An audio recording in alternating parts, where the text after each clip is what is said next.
Hey folks, Johnny here. You know, the last time we were together, we talked a little bit about a godly man, and we started looking at Job, chapter 1, and we noticed his standing before God and men. He was blameless, he was upright, he feared God, he turned away from evil, and we saw that his very name meant one who always returns to God. And we saw his standing. And because of his standing, he was blessed greatly, and we could see what God gave him. In verse 2, it said that he gave him 7 sons and 3 daughters. 7 was the sign of completion, and in those days, that culture, having sons, the more sons you had, the more blessed you were. That was the thinking. Verse 2 said he had 7 sons and 3 daughters. Verse 3 talks about what he was given, his stuff: 7,000 sheep, 3,000 camels, 500 yoke of oxen. A very large household, and he was considered the greatest of all men of the East. And what we see there as far as his stuff goes is that it immediately comes after his standing with God. He feared God, he turned away from evil. Because of that, the inference is God blessed him because he was obedient. He followed God. He followed him. He feared God.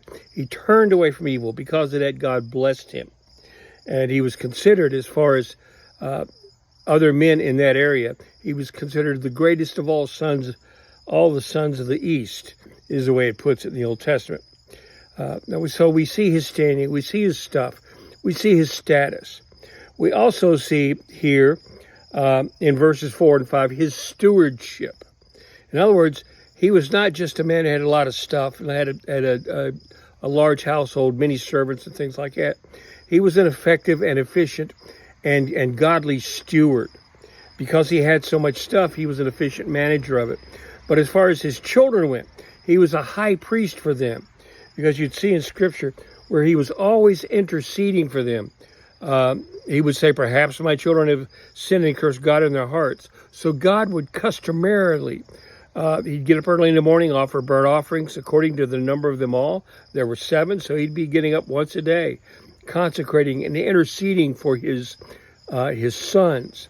A godly man is going to exercise good stewardship for his family. He's going to exercise the priesthood given to him as head of family. So folks, I want to encourage you men these days, in this day especially, to be good stewards and be good servants of God. Whatever you did in the past, that's over. That's done. You can't get it back. You can't make up for it. What you can do is from this point on, be a godly man. Be one who's a good steward, who is a good high priest in his household. That's it for now, dear ones. We'll talk again.